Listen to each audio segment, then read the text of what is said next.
Assalamualaikum warahmatullahi wabarakatuh. Bismillah, alhamdulillah, wassalatu wassalamu ala rasulillah Sayyidina Muhammad ibni Abdillah wa ala alihi wa sahbihi wa mawala. La hawla wa la quwata illa billah, amma ba'du. Faqad qala Allah ta'ala fil Qur'anil Karim wa huwa asdaqul qailin. A'udzu billahi minasy syaithanir rajim. Bismillahirrahmanirrahim. Yarfa'illahu allazina amanu minkum wallazina utul ilma darajat. Wa qala Nabiyyu sallallahu alaihi wasallam, man kharaja fi talabul ilmi fahuwa fi sabilillah hatta yarji'a. Allahumma rabbis rahli sadri wa yassir li amri wahlul 'uqdatam min lisani yafqahu qawli. Hadratul kiram wal mukhtaram, para sesepuh, para orang tua, para hujjaj, para asyatid wal asatizah, jamaah rahimakumullah. Pada pagi hari ini bersyukur kita kepada Allah Subhanahu wa taala atas limpahan karunia nikmat yang Allah berikan kepada kita. Sholawat dan salam semoga tetap terlimpah curah atas junjungan alam baginda Nabi besar Muhammad sallallahu alaihi wasallam beserta seluruh keluarganya, sahabatnya, dan sampailah kepada kita sebagai pengikutnya yang insyaallah istiqomah menjalankan syariat yang beliau bawa. Bapak Ibu jamaah rahimakumullah, sebelum kita mulai kajian pada pagi hari ini, mari kita baca Ummul Quran suratul Fatihah, bil khusus untuk kita semua yang hadir pada saat ini. Semoga Allah Subhanahu wa taala selalu memberikan kita sehat panjang umur untuk ibadah dan taat kepada Allah. Allah limpahkan karunia rezeki yang banyak, yang halal, yang berkah. Juga Allah jadikan keturunan kita keturunan yang soleh dan solehah. La haziniyah wa kulli niyatin sholihah wa ila hadratin Nabil Mustafa al-Fatihah. A'udzu billahi minasy syaithanir rajim. Bismillahirrahmanirrahim. Alhamdulillahi rabbil alamin arrahmanir rahim maliki yaumiddin. Iyyaka na'budu wa iyyaka nasta'in. Ihdinas siratal mustaqim. Siratal ladzina an'amta 'alaihim ghairil maghdubi 'alaihim waladdallin. Amin. Kita baca Al-Fatihah sekali lagi untuk pengarang kitab Khulasah Nurul Yakin, yaitu Syekh Umar Abdul Jabbar, dan juga untuk orang yang berjasa di lingkungan Komplek Harapan Kita yang juga wasilah beliau berdua kita bisa beribadah di Masjid Jami Harapan Kita. Ila hadratin Nabil Mustafa Sayyidina Muhammad wa ala alihi wa ashabihi wa azwajihi wa zurriyatihi wa ahli baitil kiram. Summa ila ruhi Syekh Umar Abdul Jabbar wa summa ila ruhi ususan Bapak Soeharto bin Fulan, summa ila ruhi ususan Ibu Tin bin Fulan, summa ila ruhi wa nakhususun almarhum wal marhumah man hadara fi hajal majlis. Allahumma ighfir lahum warhamhum wa'afihim wa'fu anhum syai'ul lahum. Al-Fatihah. A'udzu billahi minasy syaithanir rajim. Bismillahirrahmanirrahim. Alhamdulillahi rabbil alamin arrahmanir rahim maliki yaumiddin.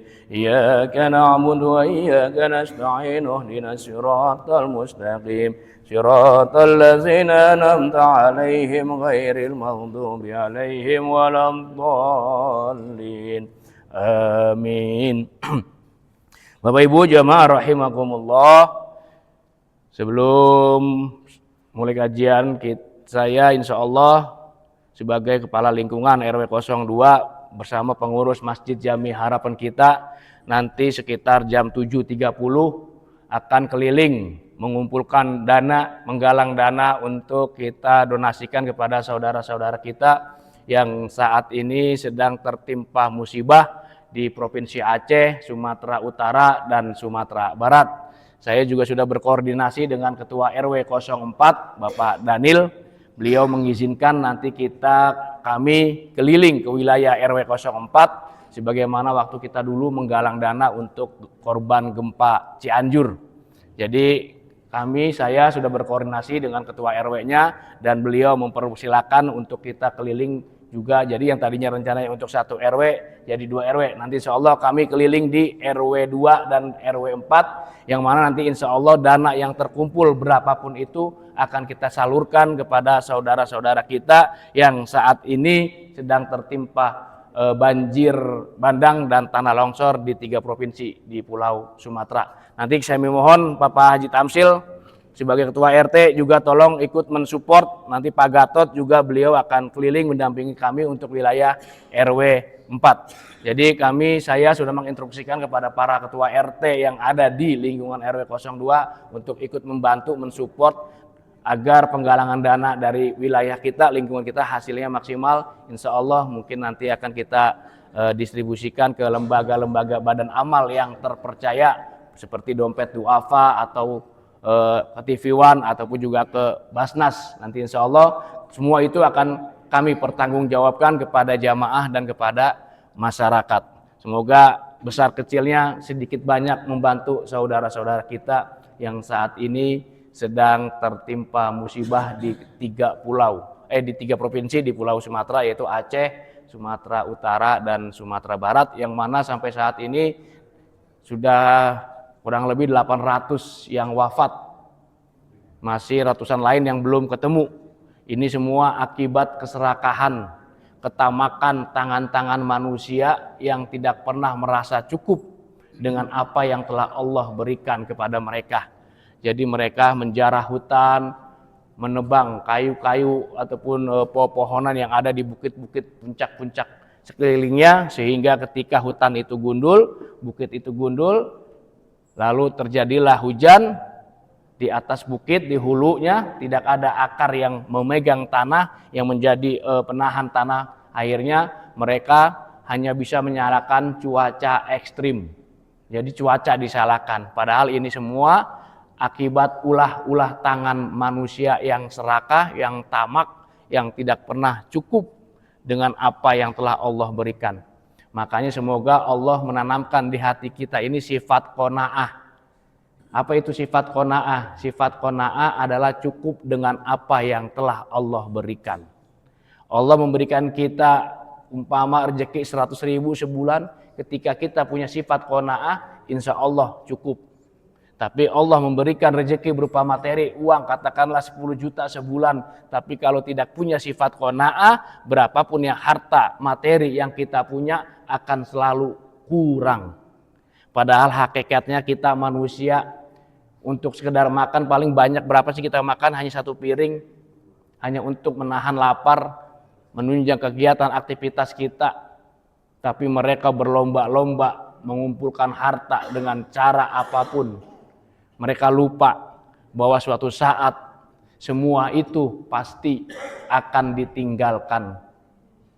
Ketika ruh sudah terpisah dari jasad, harta yang banyak, mobil yang banyak, deposito yang miliaran, itu semua tidak akan pernah kita bawa.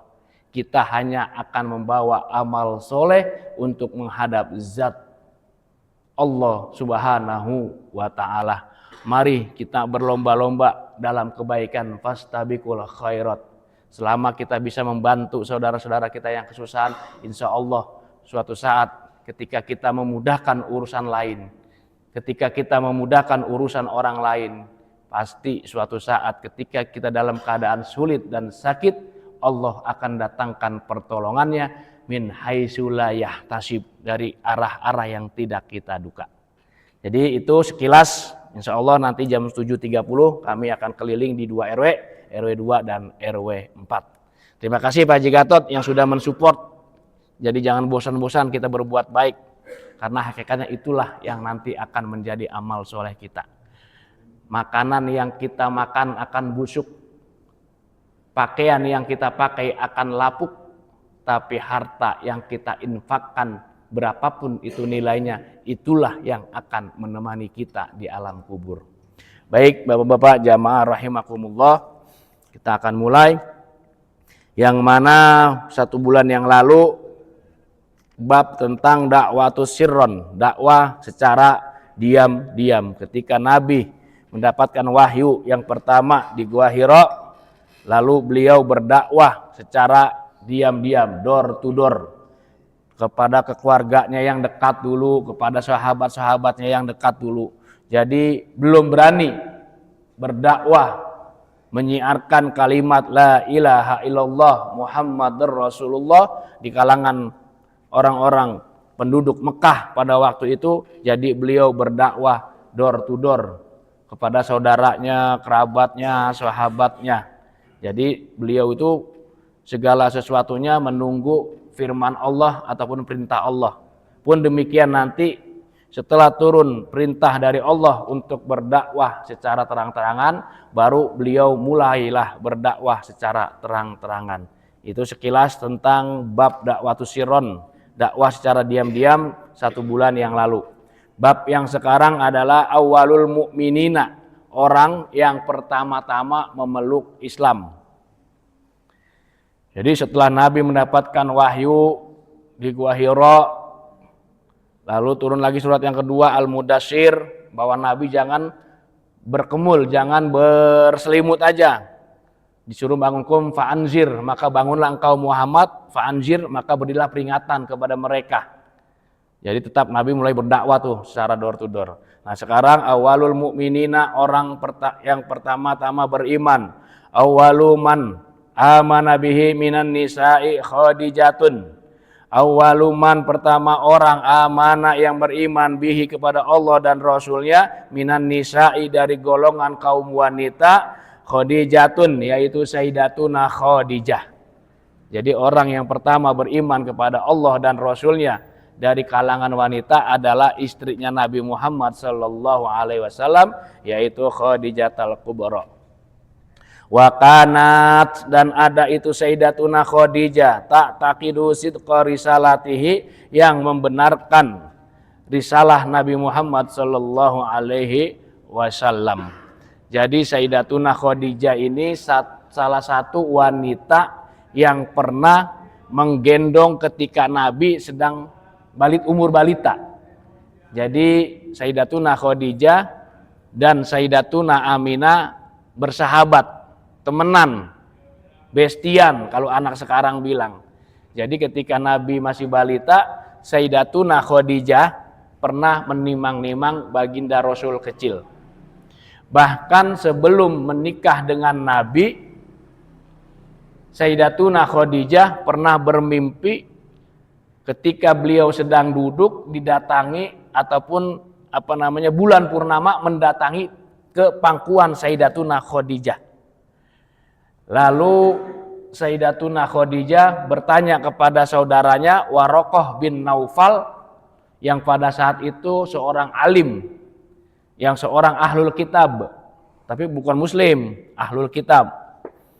Dan juga bisa kalau bahasa kita sekarang bisa meramal, tabir mimpi. Jadi Sayyidatuna Khadijah menghadap ke pamannya Waraqah bin Naufal perihal mimpinya dia, bahwa ketika sedang duduk bulan purnama mendatanginya lalu diam di pangkuannya.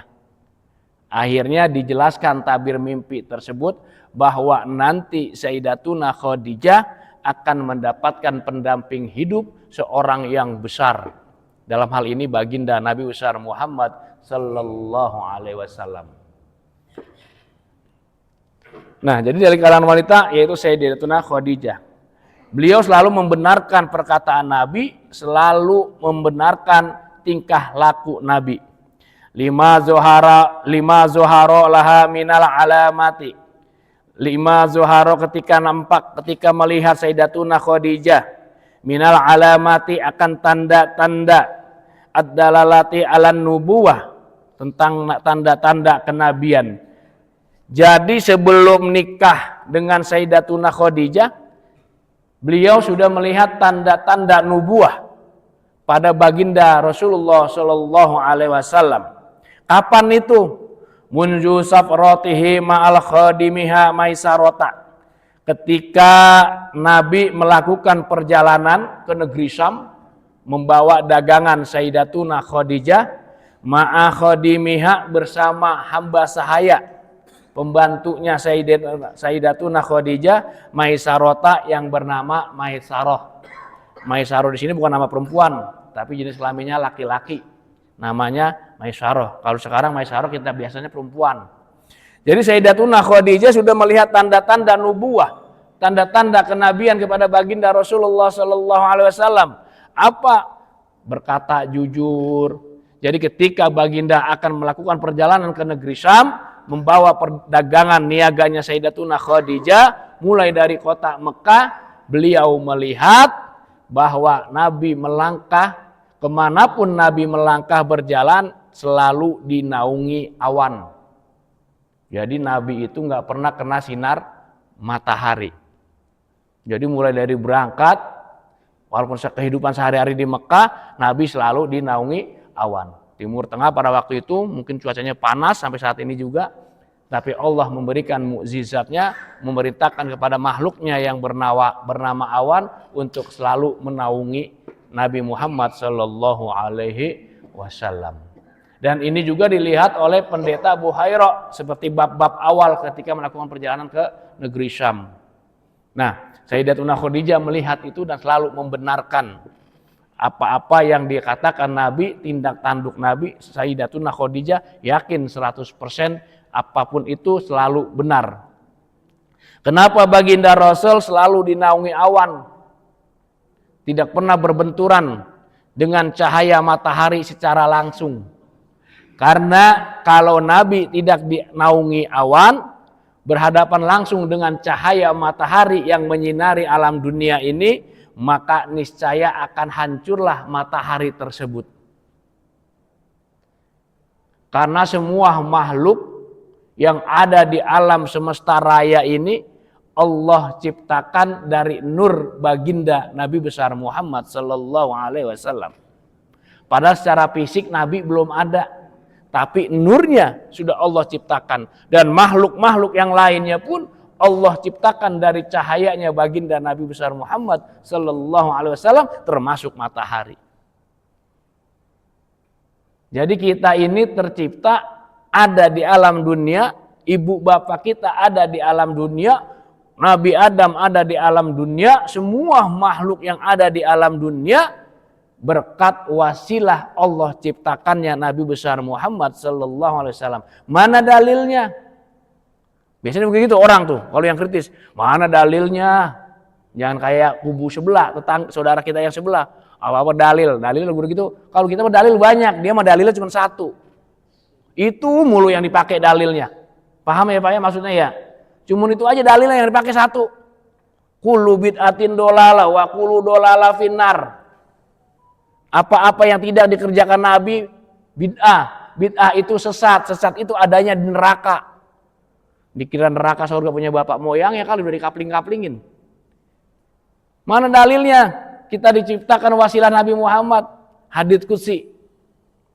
Hadits qudsi itu firman Allah Subhanahu wa taala yang disampaikan kepada Jibril untuk dibawa ke alam dunia, diterima oleh baginda Rasul. Itu hadits qudsi.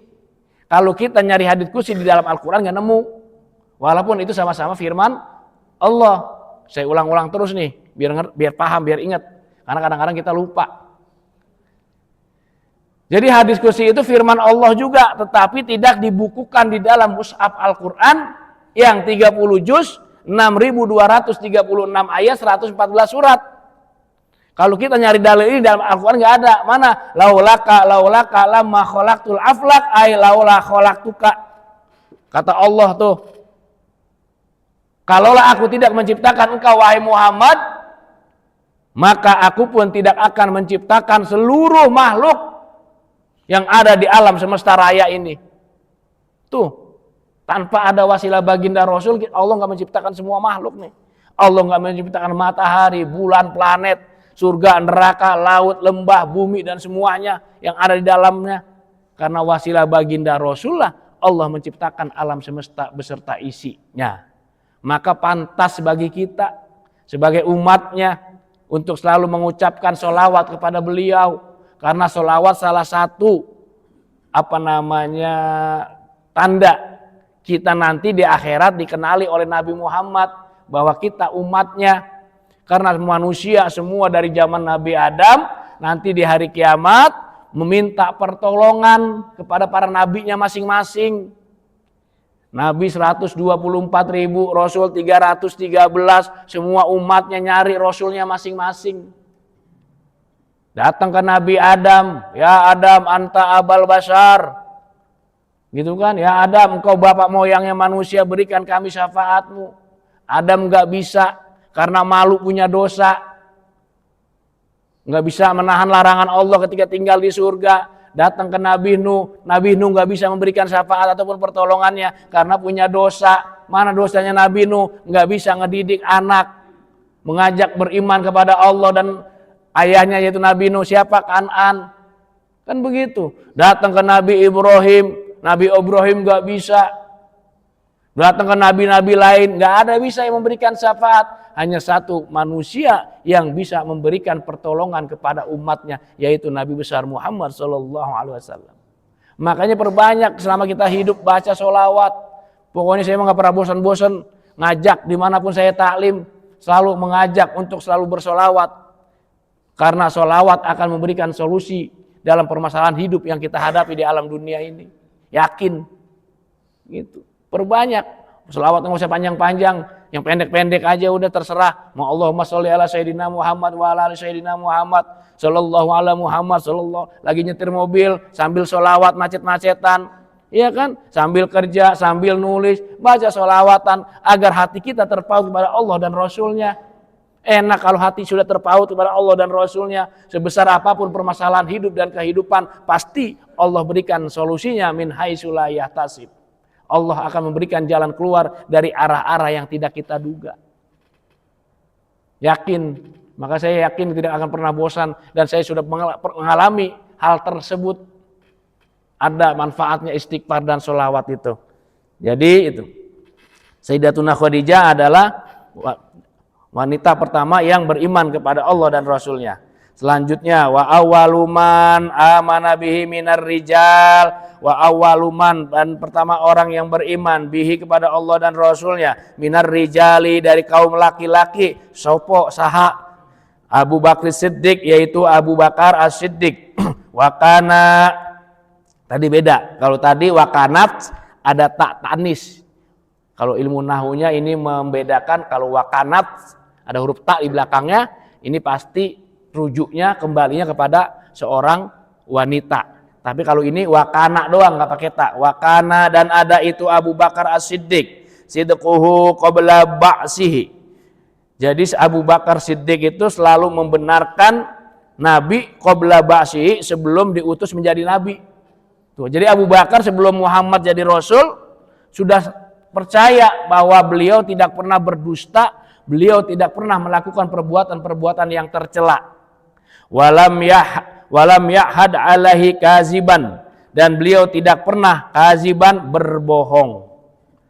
Jadi dari kalangan laki-laki yang pertama beriman adalah Abu Bakar As-Siddiq. Nanti ada lagi penjelasannya kenapa Abu Bakar gelarnya As-Siddiq. Wa Zaid bin Harisah, yaitu Zaid bin Harisah. Wa kana, dan ada itu Zaid bin Harisah, mamlukun Nabi sallallahu alaihi wasallam, yaitu hamba sahaya ataupun budaknya Nabi Muhammad sallallahu alaihi wasallam. Ketika Zaid mengucapkan kalimat syahadat, ashadu alla ilaha illallah wa ashadu anna Muhammadar Rasulullah, fa'ataqahu, maka pada saat itu juga dimerdekakan oleh Nabi besar Muhammad sallallahu alaihi wasallam. Jadi dari kalangan laki yang pertama Abu Bakar, yang kedua Zaid bin Harisah. Zaid bin Harisah ini adalah khodim, pembantunya Nabi Muhammad. Dan satu-satunya sahabat yang disebut di dalam Al-Quran adalah Zaid bin Harisah. Ada termaktub di surat Al-Ahzab ayat 37. Nanti insya Allah saya jelaskan di jilid kedua periode Madinah. Kalau di Musola Al-Ikhlas saya sudah sampai periode Madinah, tahun kelima hijrahnya Nabi. Jadi Zaid bin Harisah satu-satunya sahabat yang Allah sebut di dalam Al-Quran, di dalam surat Al-Ahzab ayat 37. Terkait apa kok Zaid disebut namanya oleh Allah? Kan luar biasa tuh. Kita aja kalau disebut sama Pak Presiden umpama, atau Pak Gubernur, atau Bupati, Pak Maisal Rasid misalnya, nama kita harus disebut di depan orang banyak.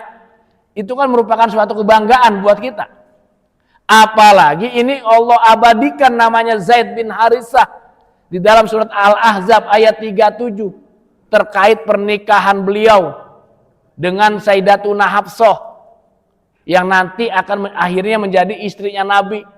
Baca surat Al-Ahzab ayat 36, 37, 38, 39. Al-Ahzab itu artinya orang-orang yang bersekutu, orang-orang yang bersekongkol.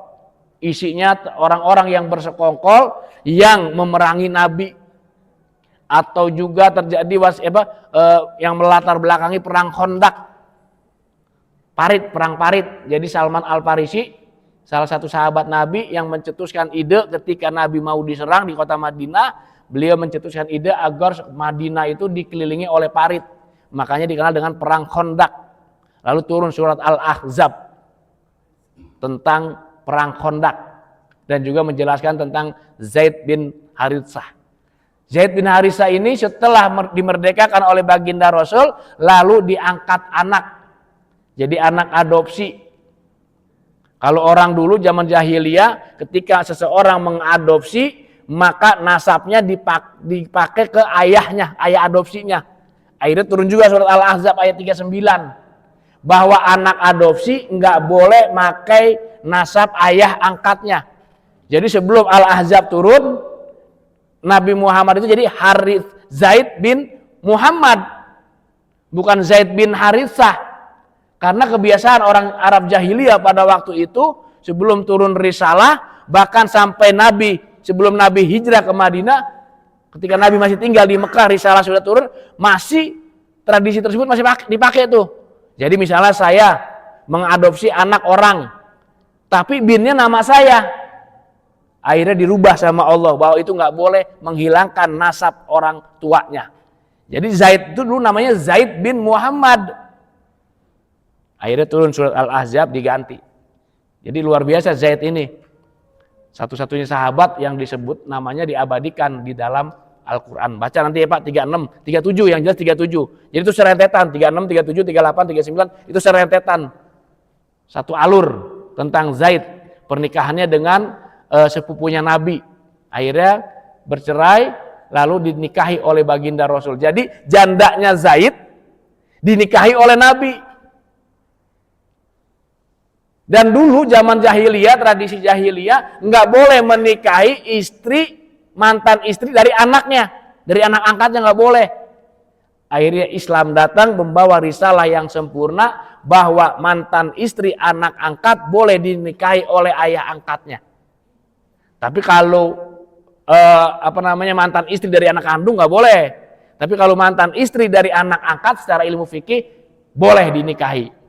Jadi berkaitan dengan surat Al-Ahzab. Akhirnya Allah merubah tradisi jahiliyah tersebut bahwa Nabi akhirnya menikahi Sayyidatuna Hafsah, mantan istrinya Zaid bin Harithah. Nanti insya Allah periode kedua kita sehat panjang umur sampai pada jilid kedua periode Madinah kita bahas tentang Zaid. Jadi Zaid orang kedua dari kalangan laki-laki yang beriman kepada Allah dan Rasulnya. Wa awwaluman amana bihi minasibyani.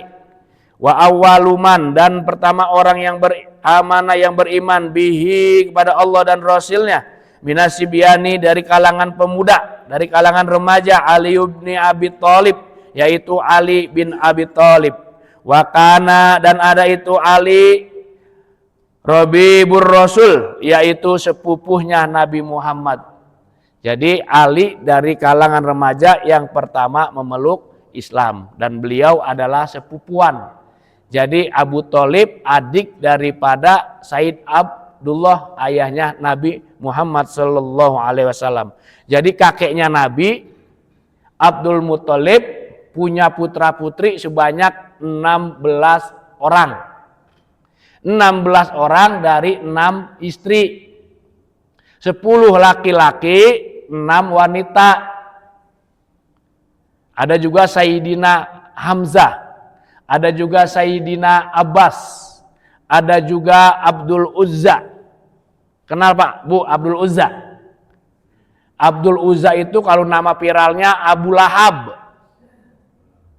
Nama viralnya Abu Lahab. Sama kayak Abu Jahal. Abu Jahal mah nama viral juga. Perlu saya tegaskan kembali, yang pamannya Nabi itu Abu Lahab, bukan Abu Jahal. Mohon maaf, terkadang kita dengar para mubalik mengatakan pamannya Nabi itu Abu Jahal yang memusuhi Nabi. Abu Jahal tidak ada hubungan nasab dengan Nabi, kecuali dari garis kakek yang ke-6. Saudara jauh. Garis keturunannya bertemu dengan Nabi di kakek yang ke-5 atau yang ke-6. Saya lupa silsilahnya tuh. Dulu saya hafal waktu masih nyantren, hafal saya silsilah Nabi sampai ke Nabi Ibrahim. Tapi sekarang udah kebanyakan dosa, jadi hafalan-hafalan yang ada di kepala lupa, rontok. Makanya ilmu itu selain diingat harus dicatat. Jadi kata guru saya, seorang alim itu, seorang cerdik pandai, ketika khusus yang di bidang agama, ketika melakukan kemaksiatan, rontoklah satu hafalan. Hilang satu hafalan. Makanya saya kebanyakan dosa, jadi banyak hafalan yang hilang. Tapi saya catat. Ketika saya lupa, saya buka lagi catatan saya. Itu. Karena ingatan manusia kadang-kadang terbatas. Handphone aja memorinya terbatas kalau kepenuhan. Perlu di apa lagi ya? Namanya di restart lagi. Sama manusia juga memorinya, kemampuannya juga terbatas. Ada yang kita ingat, ada yang kita lupa. Tapi ketika diingatkan, ingat kembali. Jadi ilmu gitu. Selain dihafal, juga harus dicatat. Saya yakin nih, bapak-bapak, ibu-ibu yang mohon maaf, keluar nanti ini selesai kajian, keluar dari masjid, pulang ditanya, tadi kajiannya apa? Nggak tahu, apaan, gue lupa. Ada yang dehem tuh. Iya, karena apa? Kebanyakan pikiran. Pikiran apa? Pikiran tentang kehidupan. Padahal kehidupan kita sudah dijamin oleh Allah Subhanahu wa taala. Kemarin habis ngaji malam Jumat di Musola Al-Ikhlas.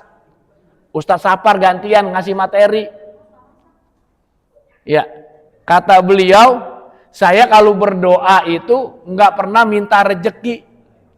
Karena kalau saya berdoa minta rejeki malu. Malu sama Allah kok minta rejeki katanya. Padahal kita tanpa diminta sama Allah dikasih. Betul Pak, Bu? Jadi kalau doa jangan minta rejeki, malu sama Allah. Kadang-kadang kita nggak sadar-sadar nih masih minta rejeki aja sama Allah. Padahal lu nggak minta dikasih. Mendoa kita itu bagaimana rejeki itu kita mudah dapatkannya dan berkah. Ketika kita sudah mendapatkan rezeki tersebut melalui ikhtiar dan Allah memberikan keberkahan dan ridhonya di situ. Kalau kita minta rezeki secara tauhid, kita kurang yakin kepada Allah sebagai zat yang maha pemberi rezeki. Betul Pak? Iya. Cuma terkadang banyakkan orang sekarang di akhir zaman, zaman edan, rezeki itu hanya diukur dalam bentuk fisik, benda, materi. Uang, kue, baju, kendaraan, ngukurnya ke situ, tolok ukurnya ke situ. Rezeki itu yang selalu benda, materi, jisim, fisik. Padahal rezeki Allah sangat banyak. Punya teman baik, rezeki nikmat. Circle kita, lingkaran kita orang-orang baik, rezeki. Punya tetangga baik, rezeki. Punya teman baik, rezeki. Badan sehat, rezeki. Sakit, rezeki. Orang Islam mah enak. Apapun itu semua berpahala.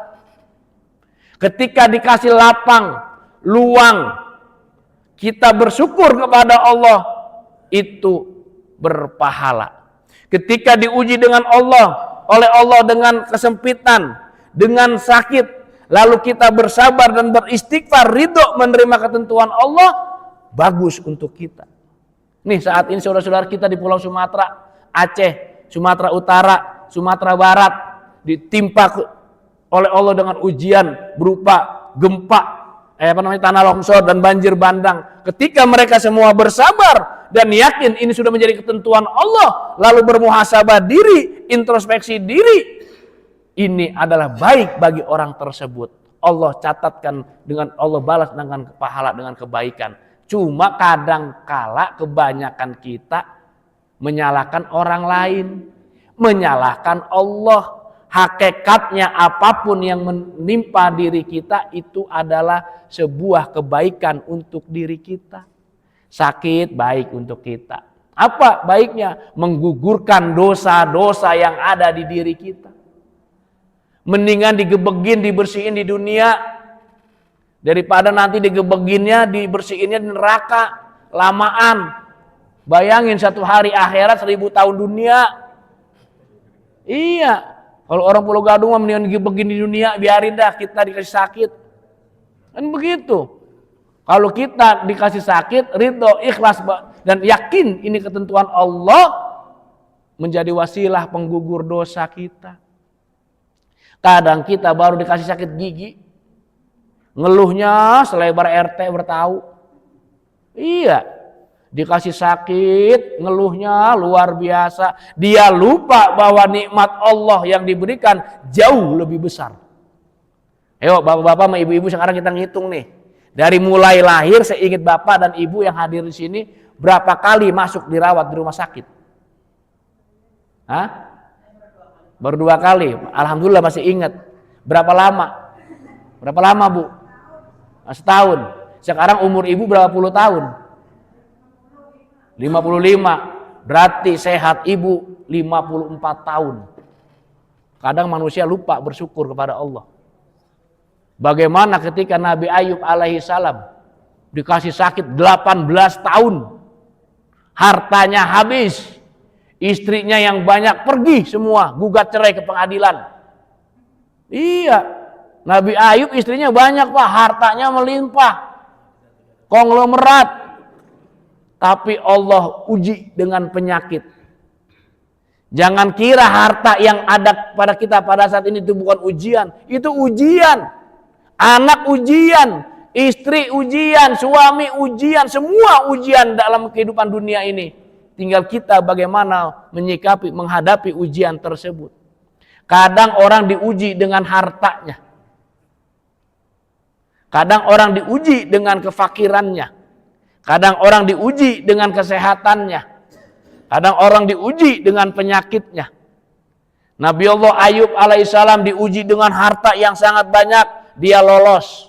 Masih taat dan ibadah kepada Allah subhanahu wa ta'ala. Nabi Ayub. Akhirnya iblis izin kepada Allah. Menghadap kepada Allah. Ingin menguji hambanya yang soleh. Yang ketika diberikan harta banyak masih taat dan ibadah kepada Allah.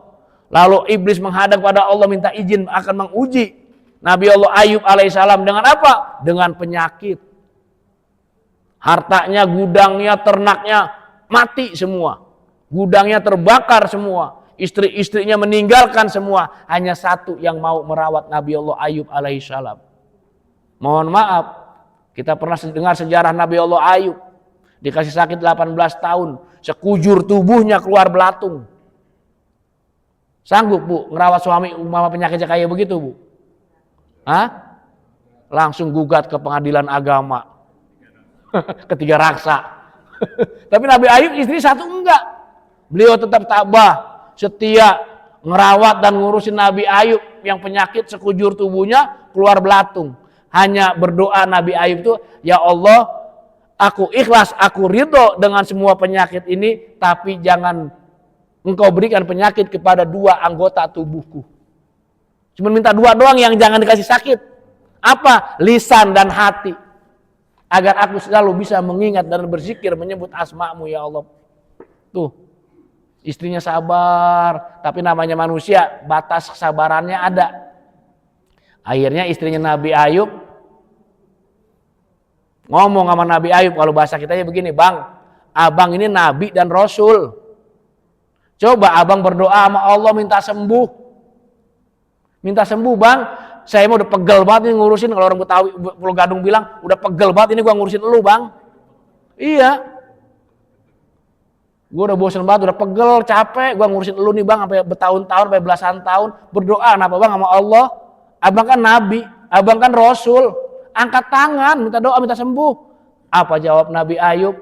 Aku malu memohon kepada Allah agar memberikan kesembuhan kepadaku. Usiaku ratusan tahun, puluhan tahun, hanya baru dikasih penyakit 18 tahun, masa sudah ngeluh minta sembuh kepada Allah. Kira-kira kita sanggup nggak kayak begitu? Ya yakin ya akan sanggup. Maka tadi saya bilang, baru sakit gigi aja selebar RT tahu. Teriak-teriak, ngeluh sakit gigi. Setiap ketemu orang, gue lagi sakit gigi nih, apaan sih obatnya? Tuh kita mau begitu. Tapi paling tidak kita menjadi ibroh ketika mendapatkan suatu penyakit, diuji dengan sakit, harusnya kita ikhlas ridho bahwa Allah sedang mencuci dosa kita. Kalau orang Pulau Gadung bilang digebegin dosa kita, dirontokin, dibersihin dosa kita dengan wasilah penyakit. Gitu. Dengan syarat kita ikhlas, kita sabar, kita ridho. Ini adalah ketentuan dari Allah Subhanahu wa ta'ala. Tuh. Bapak-bapak, ibu-ibu jamaah rahimakumullah. Kita lanjut ya. Jadi kemana-mana kisah-kisah. Saya kalau waktu nyantren paling senang pelajaran kisah sama tafsir Al-Quran. Paling senang saya, itu materi favorit saya. Jadi Sayyidina Ali itu adalah sepupunya baginda Rasul. Jadi orang tua beliau berdua, kakak beradik. Satu kakek punya putra putri Abdul Muthalib 16. Saya ulang lagi, dari 6 istri, 10 laki-laki, 6 wanita.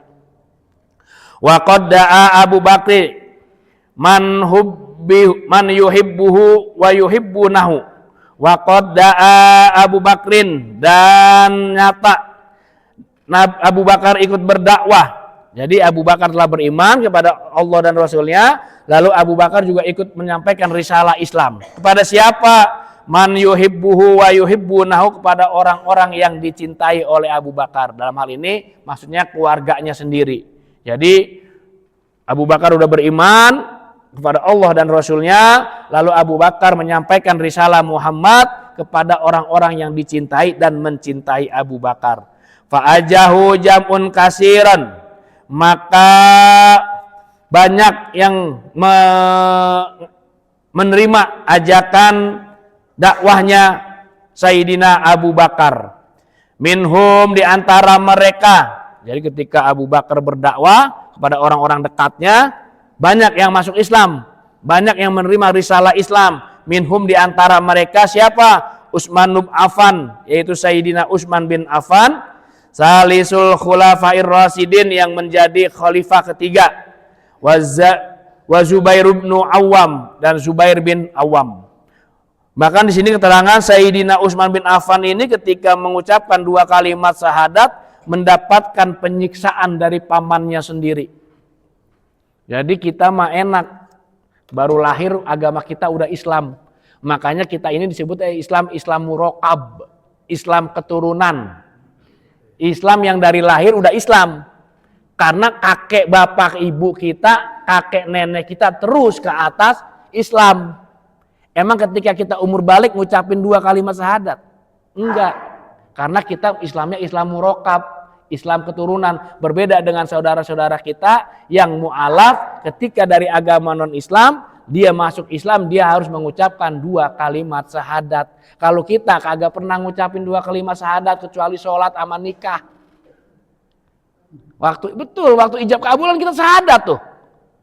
Sama sholat. Kalau dia kagak sholat, kagak pernah mengucapkan kalimat syahadat, dia tidak pernah memperbaharui tauhidnya yang ada di dada dia. Ashadu alla ilaha illallah wa ashadu anna muhammadar rasulullah. Itu. Nih, ngucapin syahadatnya ketika nikah doang, ijab kabul. Karena kita udah Islam dari leluhur kita. Nah, Sayyidina Utsman ini mendapatkan penyiksaan dari pamannya. Pernah tangannya diikat, dijemur di tengah lapang padang pasir, di pusat keramaian. Sayyidina Utsman tangannya diikat ke belakang, dijemur di sebuah tiang agar pindah lagi keluar dari Islam, jadi murtad lagi dari Islam, menyembah berhala-berhala seperti nenek moyang mereka. Tapi Sayyidina Utsman walaupun masuk Islamnya baru, tapi dia yakin dengan kebenaran risalah yang dibawa oleh baginda Rasulullah Sallallahu Alaihi Wasallam. Kita mah enak masuk Islam, udah agama Islam, tidak ada intimidasi, tidak ada pengalaman siksa fisik, sahabat-sahabat lain. Nanti di sini ada dijelaskan nih. Bilal bin Rabah ketika mengucapkan 2 kalimat syahadat bagaimana beliau disiksa. Dijemur di tengah hari bolong, di atas batu diikat, ditempelin di batu yang panas badannya. Tuh Bilal bin Rabah. Tapi beliau menjadi muazzinnya baginda Rasul sallallahu alaihi wasallam. Namanya Allah abadikan hingga hari kiamat yang disebut dengan Bilal. Orang azan, siapa Bilalnya? Si Anu. Terkaru terawih, siapa Bilalnya? Si Anu. Itu nama si Bilal, Bilal bin Rabah, hamba sahaya yang kulitnya hitam legam tapi mulia di sisi baginda Rasul dan mulia di sisi Allah. Jadi Allah itu melihat kemuliaan hambanya tidak dari hartanya, tidak dari parasnya, tidak dari warna kulitnya. Inna akramakum indallahi atqakum. Allah yang paling mulia di sisi Allah adalah kalian yang paling bertakwa. Kalau Allah melihat ketakwaan hambanya dari hartanya, ya Prabowo mungkin mulia juga hartanya banyak. Kan begitu. Tapi Allah tidak melihat itu. Inna akramakum indallahi atqakum. Allah hanya melihat ketakwaan hambanya, kemuliaan hambanya dari sisi ketakwaan. Jadi Sayyidina Utsman juga banyak penyiksaan yang dialami oleh beliau ketika masuk Islam. Lalu juga sama Zubair bin Awam mendapat penyiksaan juga, diintimidasi juga, gitu. Udah mau suruk ya? Sebentar lagi dah. Belum. Baik, selanjutnya ad-da'watu zahra, berdakwah secara terang-terangan. Nah, ini sekarang dakwanya secara terang-terangan. Istamarrat dakwatu sirriyatu salasa sanawatin. Setelah Nabi berdakwah secara sembunyi-sembunyi, dakwah sir. Makanya kita di tengah masyarakat ada yang istilah kita dengar dengan nikah siri. Sir itu artinya diam-diam, sembunyi-sembunyi. Sirriyah, sir. Makanya disebutnya nikah siri. Berarti kalau nikah siri, nikahnya diam-diam, sembunyi-sembunyi, biar kagak ketahuan sama bini aslinya. Tawa ibu-ibu. Iya, jadi artinya kita asal ngucap ya nikah siri, nikah siri. Sir itu dari bahasa Arab, diem-diem, sembunyi-sembunyi. Hati-hati Bu, suami jagain. Takutnya nikah siri. Di mana kita agak tahu. Iya. Benar, ini mah Pak, kejadian. Berapa bulan yang lalu ada yang datang ke rumah dari Muara Gembong. Ujung laut daerah Bekasi.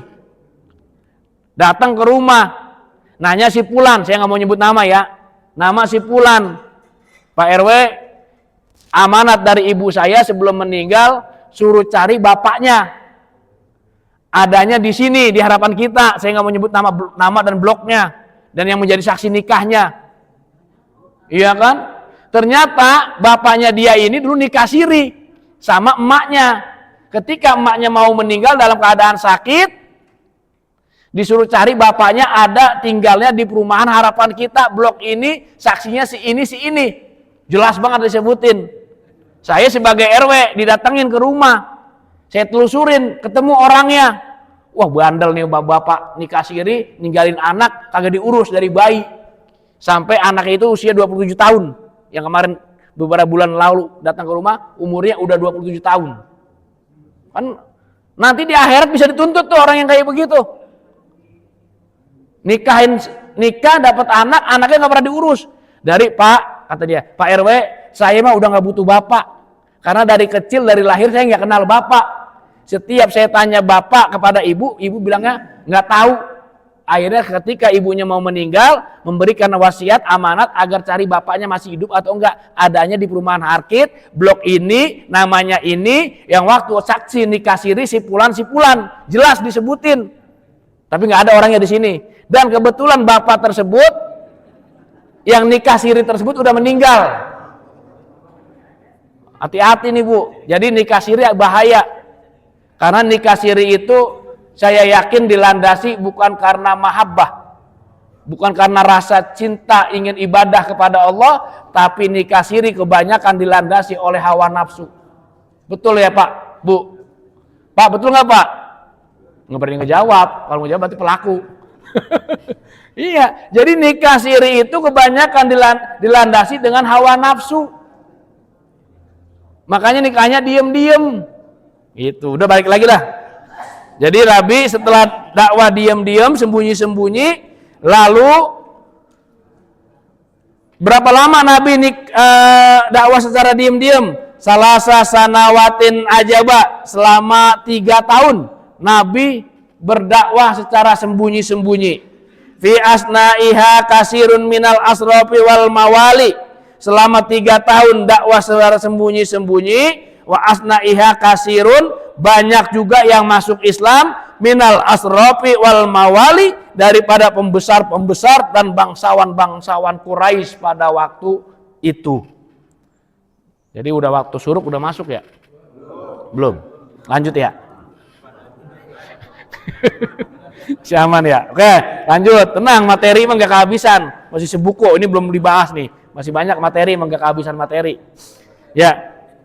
Jadi Nabi dakwah secara sembunyi diam-diam selama 3 tahun. Selama 3 tahun tersebut banyak pembesar-pembesar bangsawan-bangsawan Quraisy yang masuk Islam, karena memang Islam itu rahmatan lil alamin, tidak memandang suku, agama, ras, materi dan lain sebagainya, karena rahmatan lil alamin, membawa rahmat, membawa kasih sayang untuk semua alam.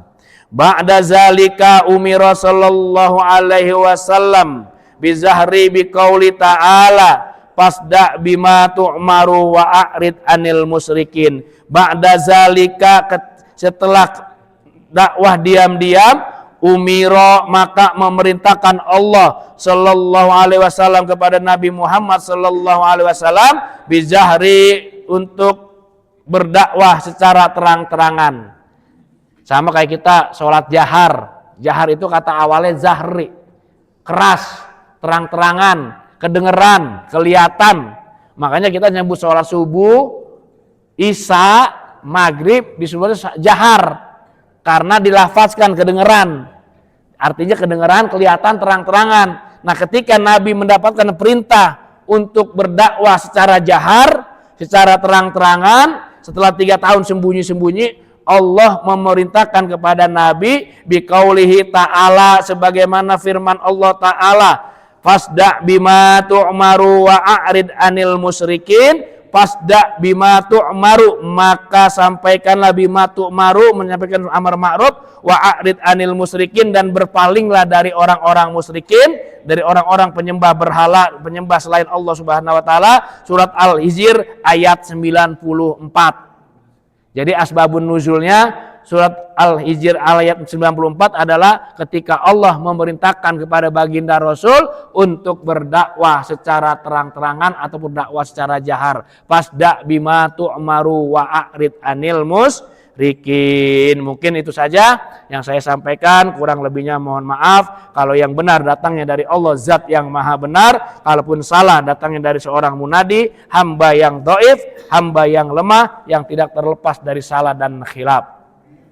Seperti biasa kita baca sholawat. Jadikan sholawat ini bacaan dawam kita setiap hari sampai ruh berpisah dari jasad kita.